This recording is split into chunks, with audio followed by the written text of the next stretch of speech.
Bismillahirrahmanirrahim.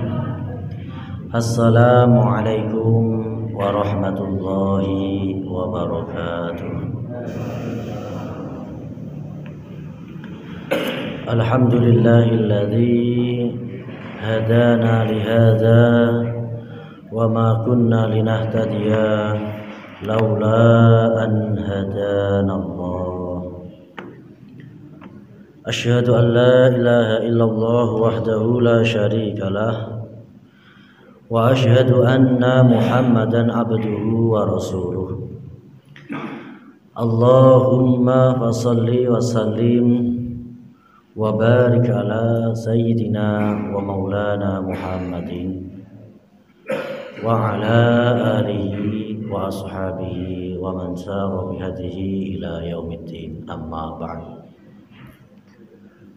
Hadratal mukarramin wal muhtaramin yang saya hormati, beliau Simbah Haji Ali Mahmudi, beliau Al-Ustaz Mulyatin, dan seluruh jamaah Masjid Al-Istiqomah, para bapak, ibu, kang mas, adik lan mbak-yu, sedaya ingkang sami rawuh, sedaya ingkang kula hormati. Alhamdulillah, bersyukur kepada Allah Subhanahu wa taala yang telah mengumpulkan kita pada malam hari yang utama dan mulia, malam hari Jumat. Mengumpulkan kita untuk mengkaji kitab yang paling mulia dan utama, yaitu kitab Al-Quran, yang diberikan kepada Nabi yang paling utama dan mulia, yaitu Nabi Muhammad sallallahu alaihi wasallam, dan dijadikan sebagai landasan umat yang paling utama, yaitu umat Nabi Muhammad, yang di dalamnya termasuk kula lan panjenengan. Semoga dengan segala keutamaan dan kemuliaan yang Allah berikan kepada kita malam hari ini, kelak di yaumul akhirat kembali Allah mempertemukan kita, mengumpulkan kita dalam keadaan yang utama dan mulia. Amin Allahumma amin. Hadirin jamaah Al-Istiqomah yang dirahmati Allah, kita lanjutkan kajian kita surah An-Nur ayat 19 ayat ke-19. Seperti biasa kita mulai dengan ta'awud dan basmalah menggunakan metode talaki. Kaula nuntuni panjenengan mangsuli. A'udzu billahi minasy syaithanir rajim.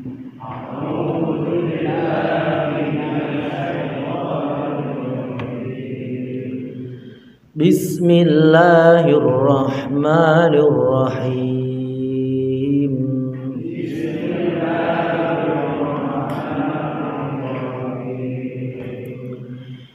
Innal ladzina yuhibbuna an tashi'al fahishah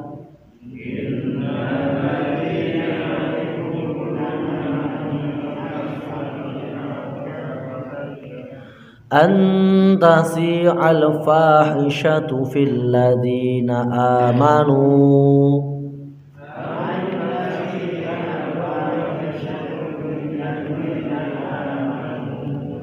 lahum adzabun alimun fid dunya wal akhirah.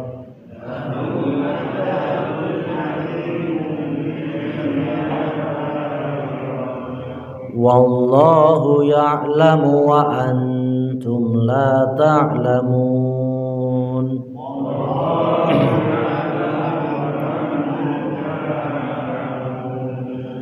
Walaula fadlullahi alaikum wa rahmatuh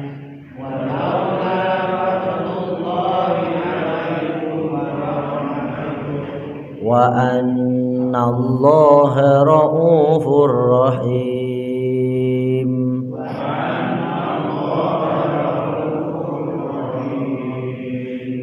Ya ayyuhalladzina amanu la tattabi'u khutuwatis syaitan.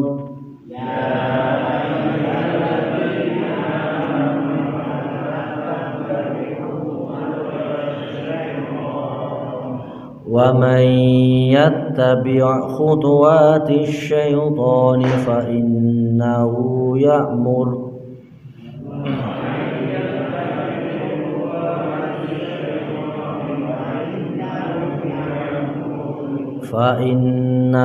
ya'mur bil fahsya'i wal munkar.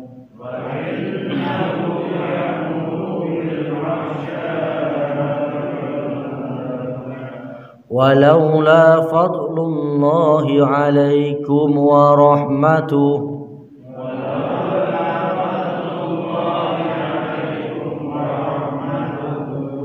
ma zaka minkum min ahadin abada.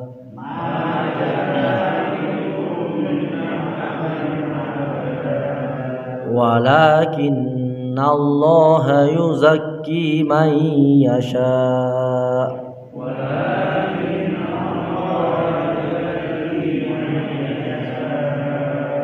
Wallahu sami'un alim. Shadaqallahul azim. Kita baca penjelasannya. Innal ladzina yuhibbuna an tashi'al fahishah. Hada ta'dibun salis. Ini adalah pelajaran tentang adab. Adab itu tata krama yang ketiga. Apa pelajarannya? Liman sami'a syai'an minal kalami sayyi faqama bi dhihnihi syai'um minhu wa takallama bihi fala yuksiru minhu wala yushi'uhu wa yudi'uhu. Nah, jadi pelajaran tentang adab yang ketiga dari cerita Al-Kidbi, cerita bohong ini, barang siapa yang mendengar sesuatu yang buruk, sesuatu yang buruk, maka hatinya ini harus cepat-cepat merespon. Artinya merespon itu ya memilah dan memilih, memberikan respon. Jangan mudah terpengaruh. Jadi sebagaimana hadis Nabi, hati niku hati yang baik, hati yang normal itu mempunyai kemampuan secara alami dapat membedakan mana sing baik dan mana yang buruk. Kecenderungan hati niku nek nglakoni perkara sing salah, dia akan merasa sumpek. Niku hati sing normal. Nah, kecenderungan hati jika melakukan kegiatan yang baik, dia itu akan merasa bahagia. Nah, yang menjadi masalah kadang-kadang hatinya ini sudah penuh dengan dosa. Ibarat motorku gak tahu diservis ya. Jadi indikatornya ora urip nggih. Indikator bensinnya iki mau ora urip nggih. Iki mau bensinnya isih kebak apa entek. Maka penting kita ini merenovasi hati. Lah bagaimana cara merenovasi hati? Cara terbaik untuk melatih hati kita menjadi sehat adalah kita latih hati kita untuk bisa menerima dengan semua ketentuan Allah. Nah, ini cara termudah. Jadi refresh untuk membersihkan hati, melatih hati, terapi hati. Yang paling utama adalah kita membiasakan hati kita menerima dengan segala ketentuan dari Allah. Misalkan nembe dicoba ora duwe bondo utawa lagi sepi, maka kita memposisikan hati kita dengan contoh seperti ini. Ya ora apa-apa, Anak nek akuku gak dititipi bondo sing akeh berarti ora ribet mikirno bondo. Wong sing di bondo akeh ku pusing bagaimana mempertahankan hartanya, bagaimana mentasarukannya, ije tambah nanti dimintai pertanggung jawab. Nek sing tak duweni iki wong sithik berarti kan ora akeh sing tak pikir. Misalkan pangkat nggih sing ora dadi apa-apa, ya ora presiden, ya ora gubernur, ya ora bupati, ya ora camat, ya ora lurah, ya ora kadus, ya ora RT sisan. Bagaimana caranya? Ya kita malah rileks saja. Alhamdulillah aku nek ra ndek pangkat apa-apa, saya tidak mempunyai tanggung jawab pertama. Yang kedua, saya tidak disibukkan pikiran saya mempertahankan jabatan saya. Nah, misalkan sing dadi kades wingian pastinya sibuk nggih dulu demo nenggone gedung DPR, pastinya kan ya mempersiapkan materi, pikiran, ya tenaga sampai sana gitu. Lah nek awak dhewe sing ora dadi lurah kan malah tenang nggih. Awan-awan iso turu, bengi ya turu ora kepenak, ora kepikiran diparani LSM dan lain sebagainya. Nah, jadi sederhana saja. Terus contoh lagi. ini terapi ya. Terapi agar hati kita ini kembali normal. Misalkan kita mengidolakan pecel lele sing ana nang pati misalkan.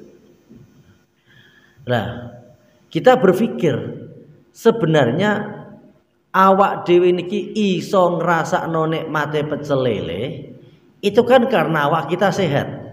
Nggih napa mboten? Wis umpama awak iki lagi lara, aja meneh trimo pecel lele sak bakule dipecel ae ora enak kabeh. Nah, jadi ketika kita sudah mempunyai potensi awak sing sehat, ini kan berarti nikmat yang luar biasa. Nikmat mangan pecel lele berarti kan hanya 0, sekian ya. Nah, karena nikmat niku nek gak ditopang awak sing sehat juga tidak bisa kesampaian. Jadi dengan teori-teori seperti ini adalah relaksasi ya. Agar hati kita niki kembali normal. Ibarat motor niku diservis ben indikatornya ben muni ya. Nek umpamane radiatore panas yo ben tombole ben naik, bensin entek ben ketara. Jadi hati kita itu sebenarnya nek normal, nek sehat itu akan mempunyai indikator. Ketika kita berbohong, ketika kita berbuat maksiat, berbuat jahat, hati ini langsung bergejolak, rasanya melang. Ketika kita melakukan kebaikan, kita akan tenang. Niku tandane hati sehat. Tapi nek nglakoni maksiat kok nikmat wae, wah, perlu diservis. Carane nyervis pertama niku mau. Terus yang kedua, bagaimana cara rehat hati agar hati kita kembali normal? Kita membiasakan bersifat ikhlas. Bersifat apa wau? Ikhlas. Ikhlas kalau ora dingilmoni koyoke wangel. Orang-orang ketika membicarakan ikhlas rata-rata sulit angel. Kan karena gak dingilmoni. Nek dingilmoni ya gampang wae. Padha wae teknisi dandan ngoten niku. Nek ora ngerti ngilmune buka kap kuwable pirang-pirang mumet apa kabeh iki. Menenek HP diuculi, waduh komporane cilik-cilik. Tapi nek ngerti ngilmune nggih biasa saja. Begitu juga ikhlas yang orang banyak nyawangi niki angel berat karena tidak dingilmoni. Nek dingilmoni nggih insyaallah mudah. Bagaimana cara ngilmune?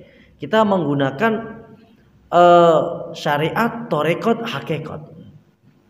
Secara syariat kita melakukan ibadah dengan berusaha agar ibadah kita baik dan benar. Kita mempelajari syarat dan rukunnya. Kemudian setelah kita selesai ibadah, kita biasakan kita berpikir menggunakan ilmu hakikat.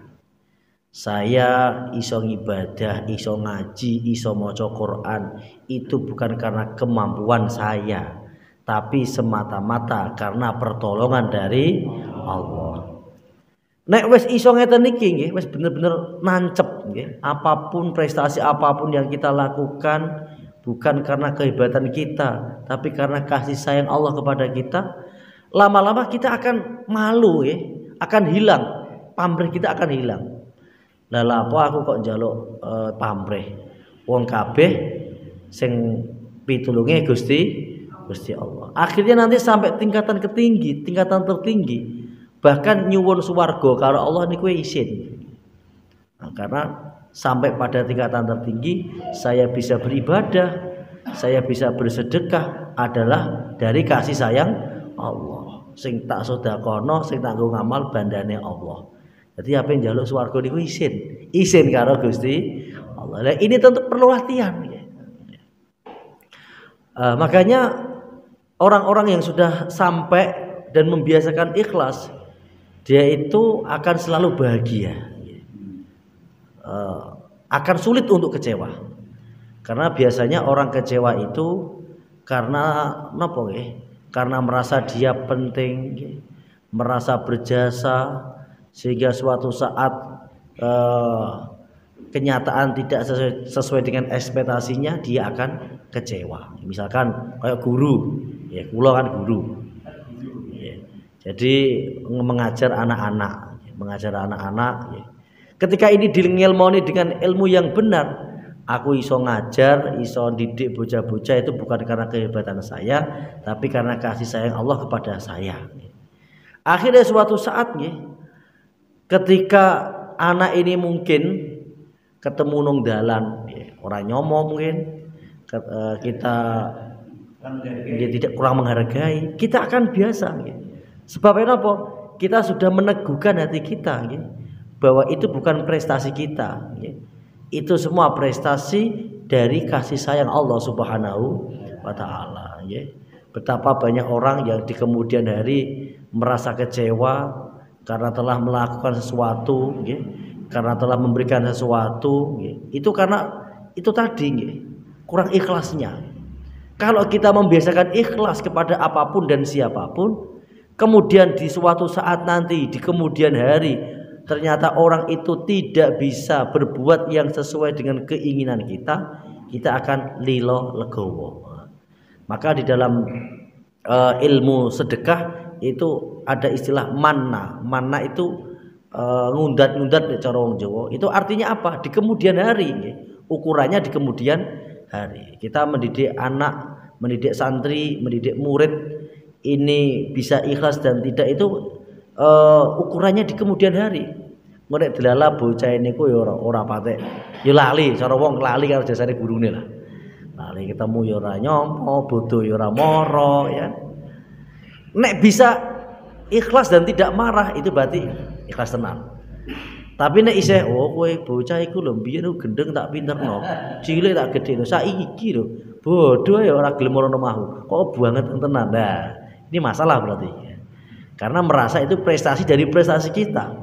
Tapi kalau kita membersihkan hati kita, semua prestasi apapun kepada siapapun itu adalah kasih sayang dari Allah, tentu kita tidak akan mudah kecewa. Jadi kita tidak terpengaruh dengan perilaku makhluk. Perilaku makhluk itu ya anak, ya murid, ya relasi, ya saudara. Kita akan terbiasa. Nah, itu adalah ilmu ikhlas yang tertinggi. Terus kemudian terapi yang keempat adalah kita tidak terlalu banyak butuh. Biasanya manusia itu kecewa dan sedih itu karena dia terlalu tamak. Tamak niku akeh karepane, akeh permintaane. Bahagia ngenteni nek di duit, bahagia nek ngenteni nek sing canom cintanya terbalas, bahagia ngenteni nek duwe iki ribet sekali. Padahal bahagia itu sebenarnya tidak perlu alasan. Saat ini pun, saat sekarang pun, kalau kita mau bahagia ya bisa. Apa alasannya? Alasannya dengan cinta Allah. Cukup dengan cinta Allah saja. Cukup dengan cinta Allah. Kemudian kita merasapi dalam hati, kita akan mempunyai modal alasan tepat untuk berbahagia. Cinta Allah apa? Bukti cintanya Allah apa? Yo nyiptakne kula lan panjenengan. Kula lan panjenengan iki diciptakan Allah kan bukan karena Allah butuh, karena Allah cinta. Rahman. Rahman iku welase Allah maring siapapun makhluk yang ada di dunia. Diciptakno nggih ije diopeni karo pangeran. Diciptakan alam, udara, air dan lain sebagainya. Jadi meskipun kita tidak punya apa-apa dan bukan siapa-siapa, kita mempunyai alasan yang tepat untuk berbahagia karena kita mendapatkan cinta dari Allah Subhanahu wa taala. Nah, jadi ini terapi. Berpikir tentang seperti ini akan membuat hati kita menjadi normal. Ibarat motor itu akan normal kembali. Kalau kita jarang berpikir yang seperti ini, maka hati kita akan keruh.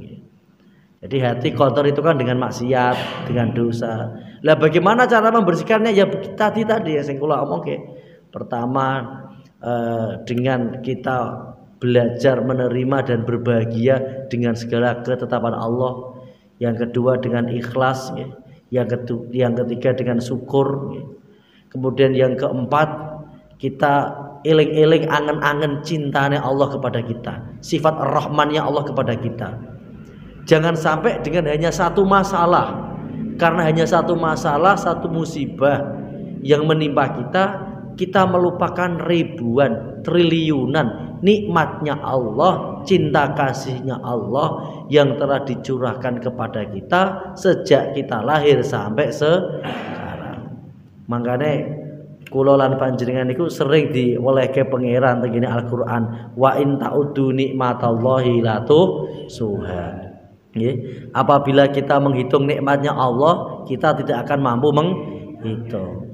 Makanya orang itu kan karena tamaknya itu, karena tamaknya bahagia ngenteni nek duwe iki, bahagia ini enggak perlu. Sekarang pun kita bisa berbahagia dengan apa? Dengan cintanya Allah. Jadi bahagia enggak usah ribet-ribet. Sekarang pun bisa bahagia, sekarang pun bisa tersenyum. Makanya ulama-ulama seperti Ibnu Athaillah itu pesan kepada murid-muridnya, dirawai duwe wajah sing merengut. Sebab wajah merengut itu tondo wong susah. Lah wong susah sing kebangetan iku tondo nek ora trima karo peparingnya Allah. Padahal Allah niku paling gubedhing. Nek ana makhluk iku sing ora sabar nalika dicoba lan ora nrimo karo pemestine Gusti Allah. Dalam hadis qudsi sudah berulang kali disampaikan. Barang siapa tidak sabar dengan ujianku, tidak menerima dengan ketetapanku, keluar dari bumiku, cari Tuhan selain aku. Ini kan ibaratnya cara wong tua lek sampai ngusir anak ini kan saking nesune. Nggih napa mboten? Nggih. Maka Nabi itu selalu berdoa, Allahumma inni a'udzubika minal husni. Ya Allah, kula nyuwun perlindungan supados kula ora duwe penyakit susah. Penyakit susah niku nek diterus-terusno akhire kok ora trimo dadine iki. Nggih, susah nek sedelok wajar. Tapi nek berkelanjutan akhirnya suwe-suwe niki grembeng karo pangeran.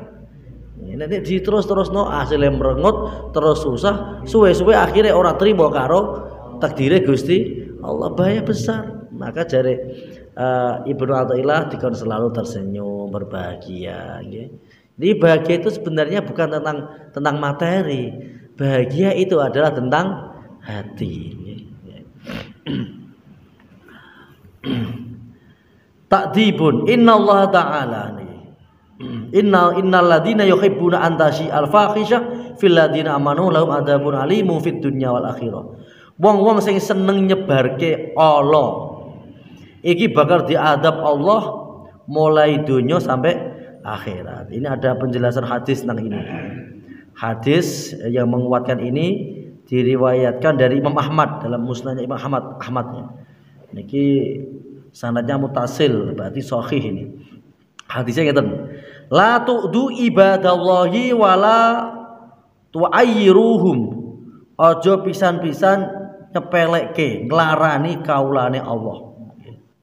Senajan wong ini ku wong sing salah. Jadi salah yo wis ora usah melu menghakimi lah. Ya wis dikandani, dikon tobat, ora usah dipadu. Kadang-kadang kan wong niku wah aku ora ngrasani kok Mas, apa ngepasno, pas iki aja tepane. Nyoto iki lho. Iku ya sami mawon. Jadi sing definisine ghibah niku ngeten lho, definisine ghibah.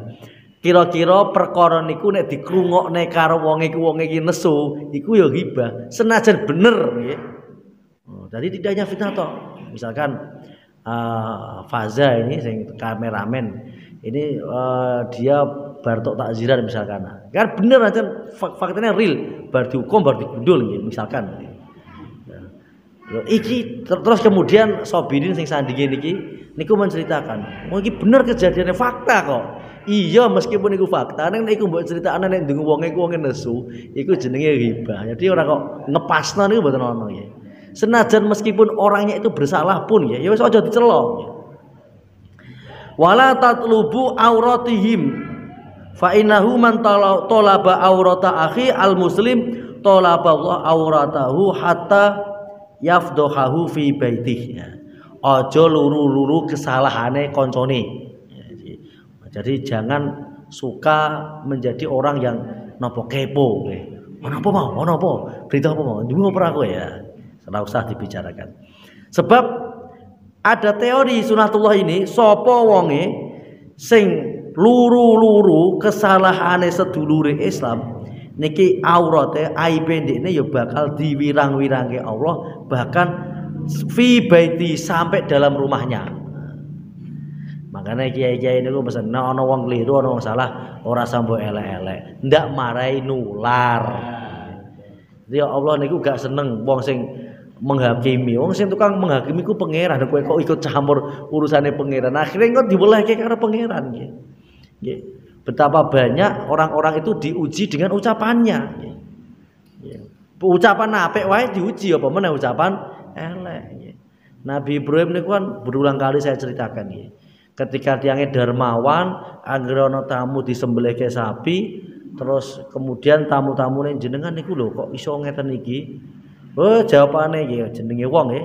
Oh, jenenge trimo kebo sapi lho duwe anake kok nyembelih sembelih. Wah, akhirnya tenan dituruti pangeran. Mangane ngati-ngati nggih. Aja jangan suka mencari aibnya saudara kita. Sapa wonge sing seneng ngundat-ngundat aibe sedulure, Allah ganti diwales kalau Allah bakal dibuka aibnya sampai rumahnya. Artinya ya di cara wong di zoom diketokno.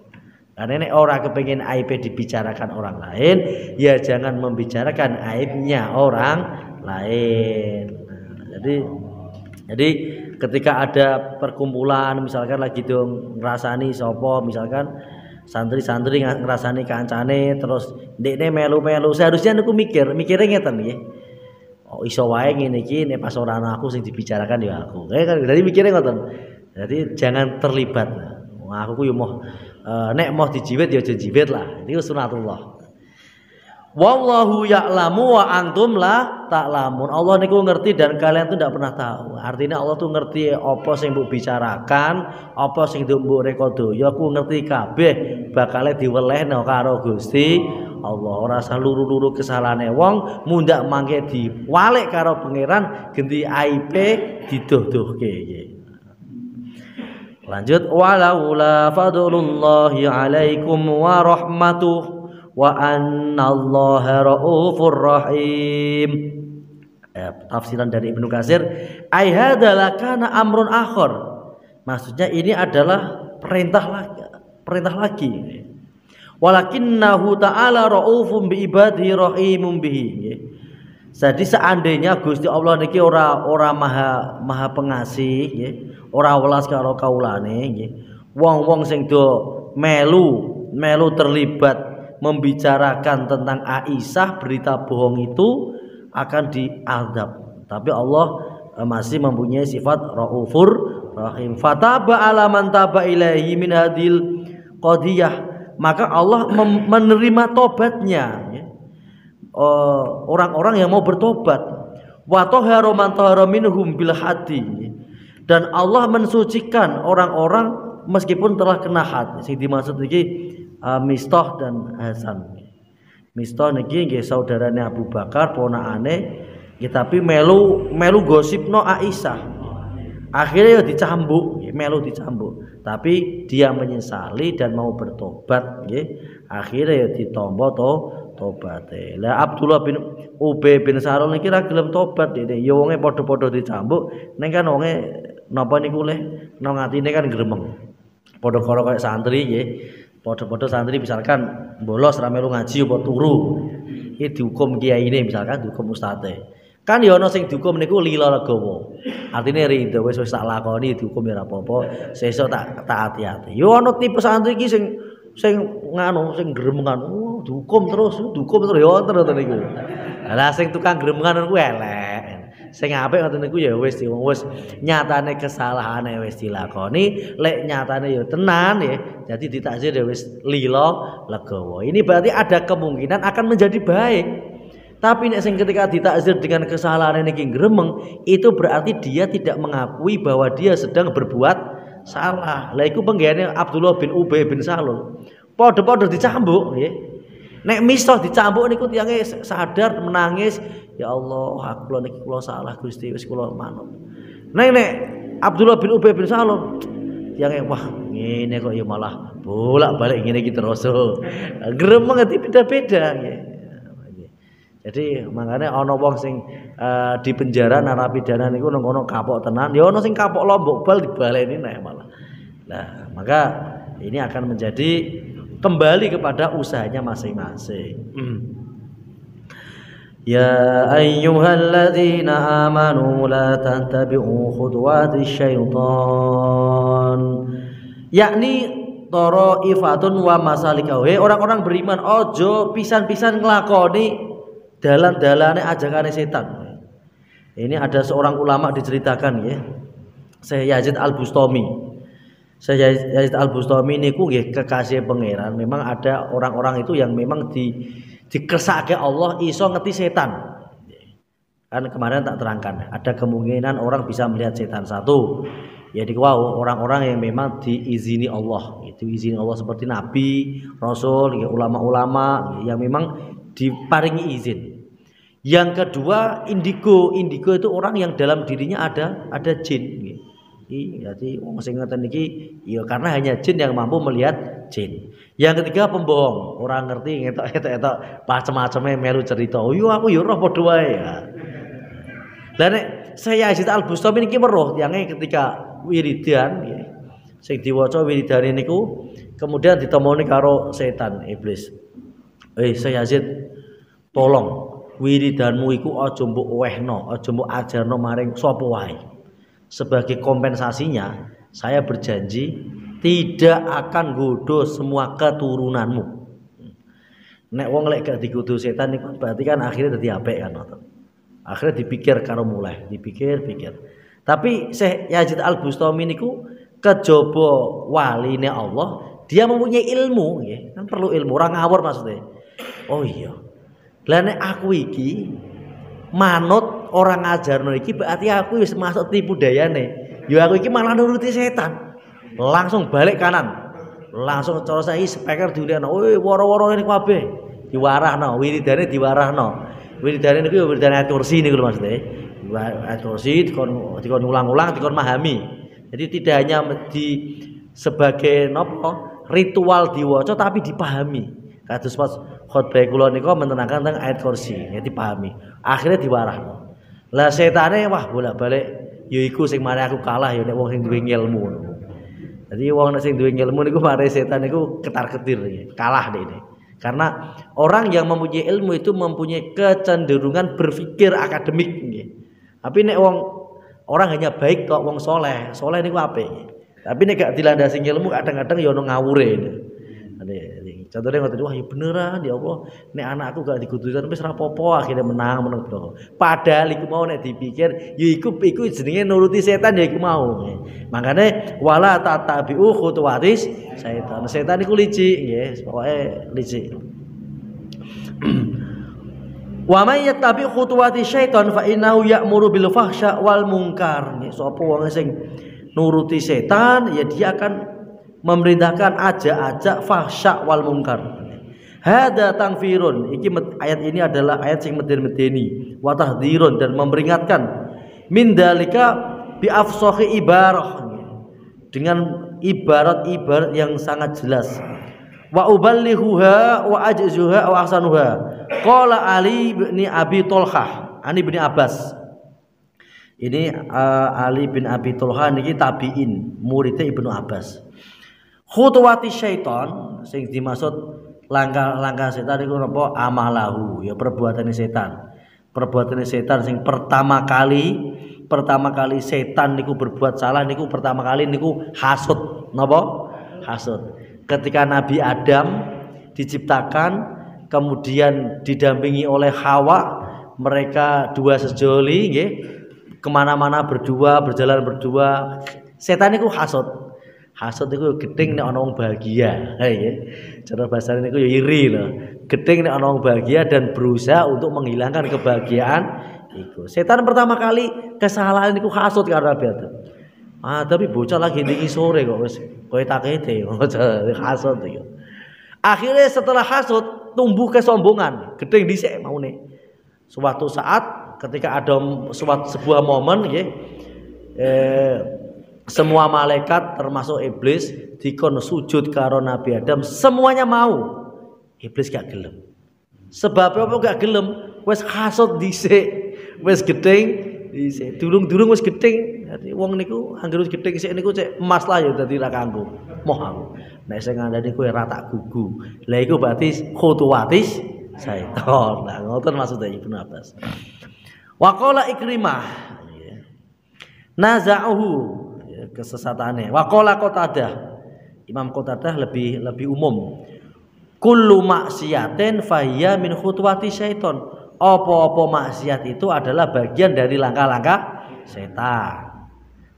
Wa qala Abu Mijlas, Abu Mijlas sing dimaksud khutuwati syaiton iku an-nuduru fil ma'asi.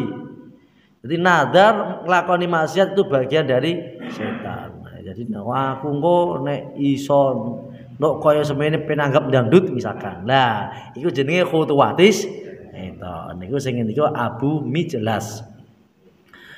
Ibnu Mas'ud beda meleh. Ibnu Mas'ud niku Ibnu Mas'ud itu cenderung melakukan sesuatu nggih sing tidak dicontohkan Nabi, iku ya khutuwati syaiton. Nah, Ibnu Mas'ud.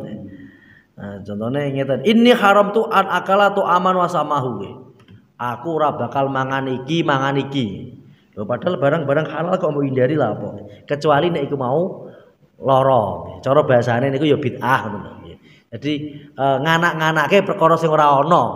Wong Kanjeng Nabi yo biasa-biasa wae kok. Kowe kok nganti ngono ku lah apa? Niku menurut Ibnu Mas'ud. Jadi sing dimaksud khutuwati setan napa niku nanti ulama akan memberikan pandangan-pandangannya. Nah, terus ini ada hadis ini tentang ini. Hadis dari Ibnu Abi Hatim. Ibnu Abi Hatim itu seorang tabi'in.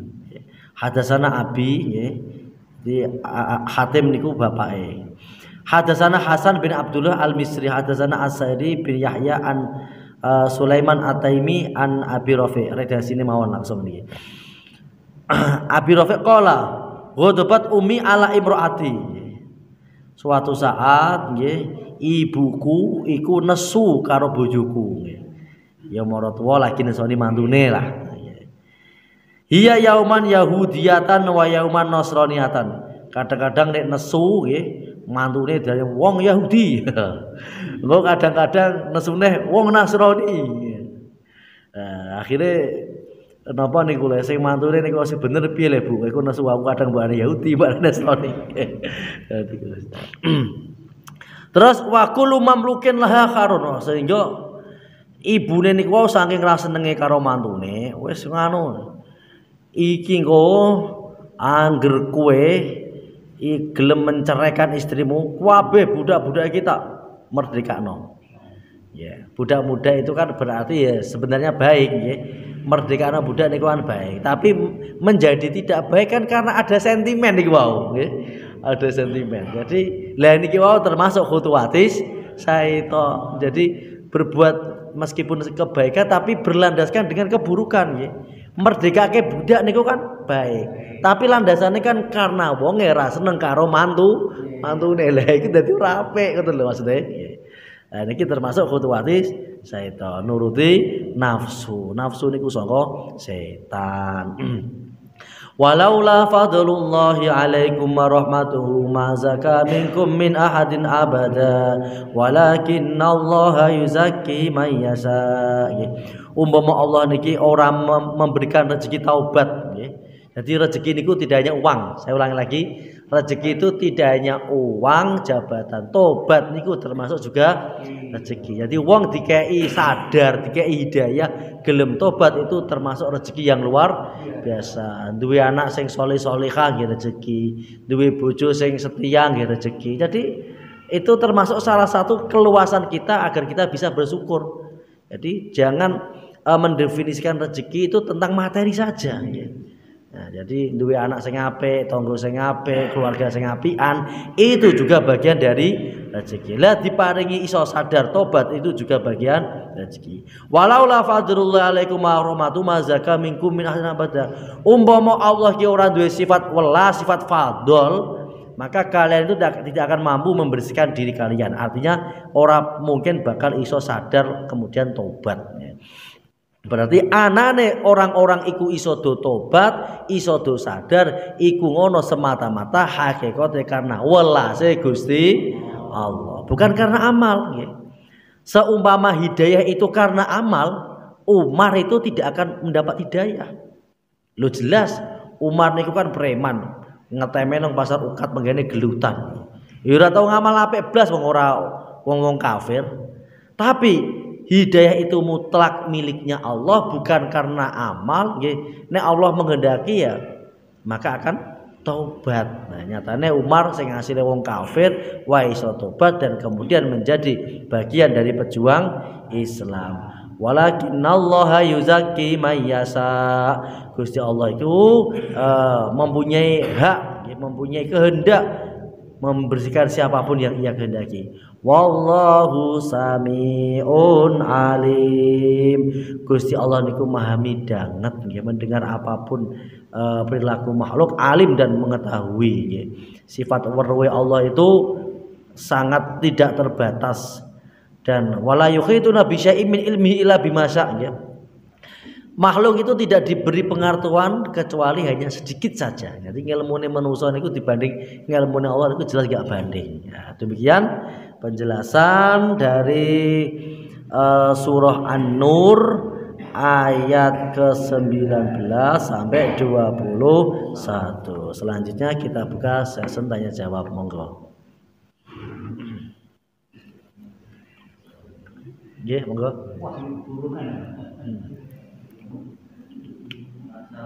Nikmat dan Nggih. itu kalau berarti dia tentu Islam ya. Ya. Itu berarti dia apa itu? Berarti apa itu? Hidayah dari lebih tinggi daripada nikmat apa itu? Iya, semuanya ya. Lebih tinggi daripada. Ya, nikmat tertinggi adalah hidayah Islam ya, betul. Ya. Jadi nikmat tertinggi itu ya hidayah itu. Setelah itu baru kesehatan. Jadi hidayah itu bukan karena amal. Siapapun orangnya, walakinallaha yuzakki may yasha. Allah akan membersihkan. Membersihkan itu artinya memberikan hidayah kepada siapa saja, meskipun dia adalah orang yang kafir. Seperti Umar kan maunya kafir, ya. Tapi Allah menghendakinya, maka Allah memberikan hidayah. Sedangkan Abi Thalib yang dia berbuat baik terus mengawal Nabi terus api era karu-karuan, tapi Allah tidak menghendaki hidayah baginya, ya dia sampai meninggal tidak mendapatkan hidayah. Monggo yang lain. Nggih, monggo. Monggo. Ini ya, monggo.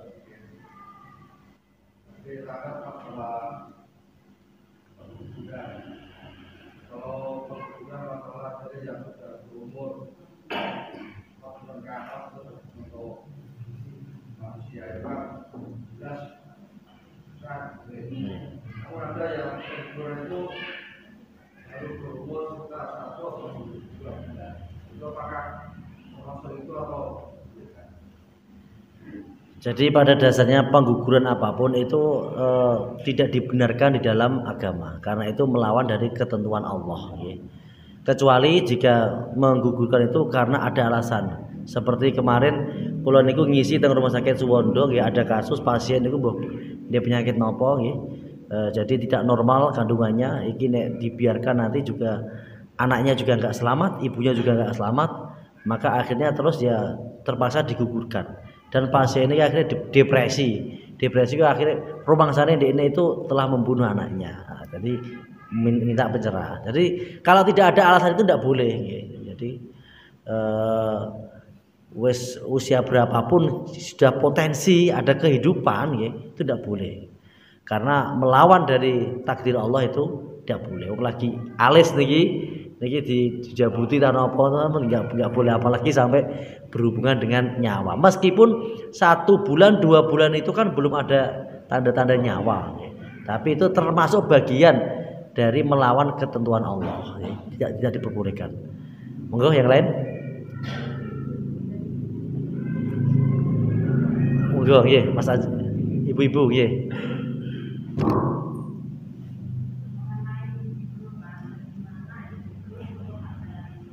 Iya.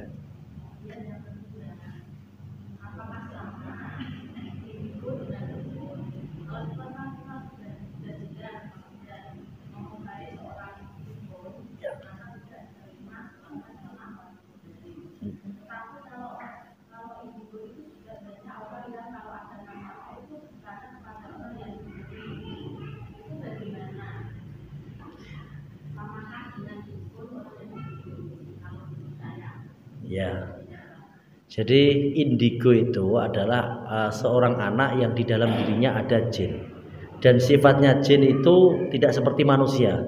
Jin setan itu lebih pengecut, lebih penakut daripada manusia. Ketika dia masuk ke dalam diri seseorang itu tidak pernah sendirian, mesti ngeroyok. Kalau nek manusia niku si ijen wani ya. Manusia ijen niku wani, setan niku mboten wonten. Pasti dia ngajak bolong.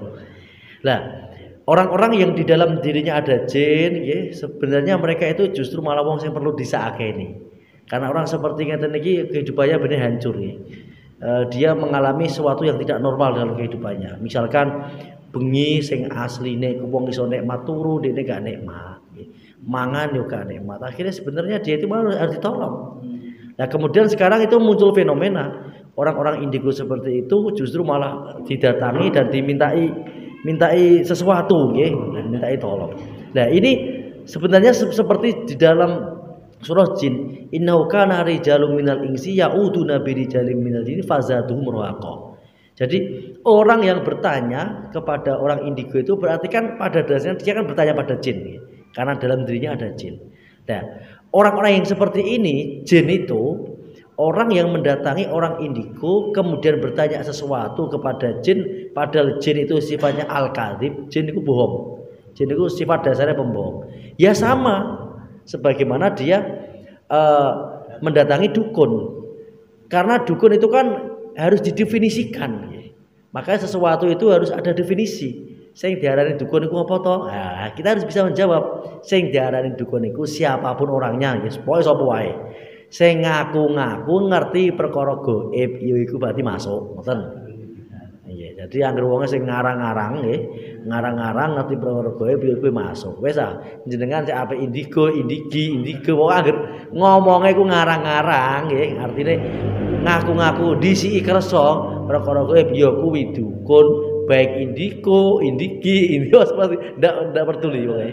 Angger wong ngene iku menebak-nebak yaiku berarti masuk pengertian kahin. Dan kahin niku peramal maksudnya, nebak-nebak. Kowe iku tak sawang ketoke iki ngene.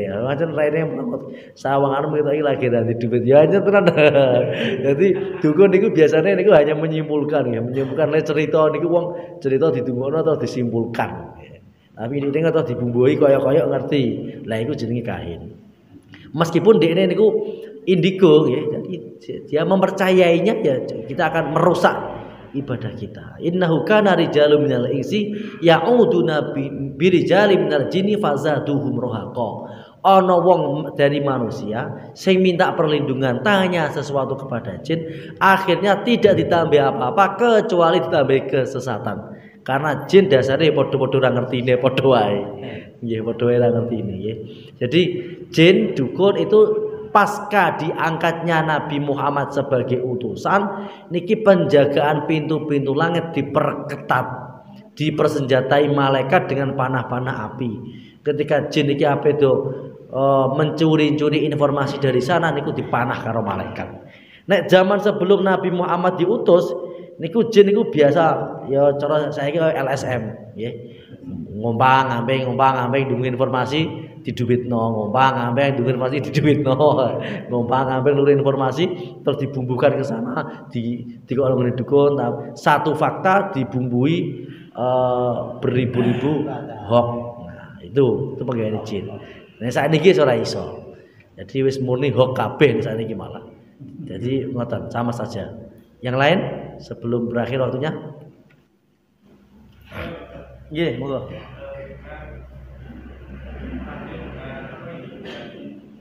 Dengan fenomena ulama-ulama yang seperti mungkin dalam dakwah apapun yang dia mengaku tahu seperti baca buku Iya. dengan dalil begini, orang yang mencintai Allah itu mencintai karakter dan itu berbeda.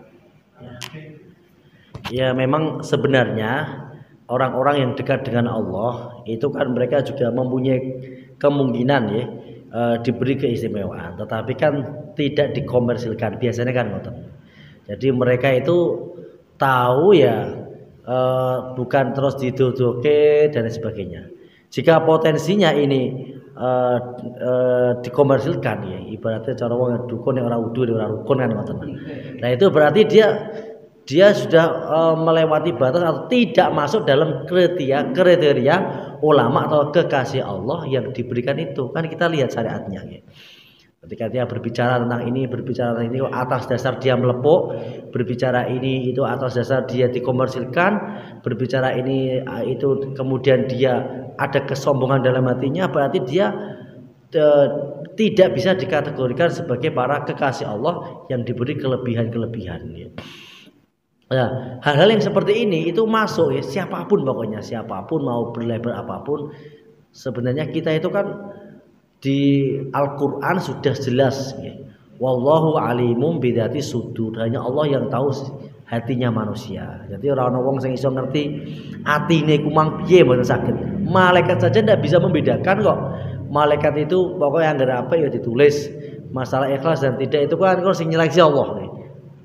Terus wallahu a'lamu wa alimul ghaibi wasyahadah. Hanya Allah yang mengetahui perkara-perkara yang gaib.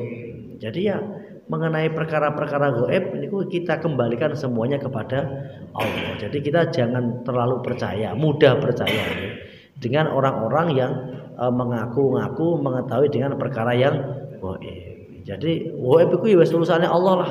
Ora usah ngurusi sing ora ana. Sing ana wae diurusi pembangunan masjid, misalkan pembangunan jalan, sing real-real aja, ora usah ngurusi hal-hal astral sing ra ketok. Jadi kita fokus kepada hal-hal yang empiris saja. Ngoten. Monggo. Yang lain? Sampun ya? Nggih, waktune sampun telas. Ngaten saking kula, kurang dan lebihnya mohon maaf. Akhirul kalam wal afu minkum. Wassalamualaikum warahmatullahi wabarakatuh.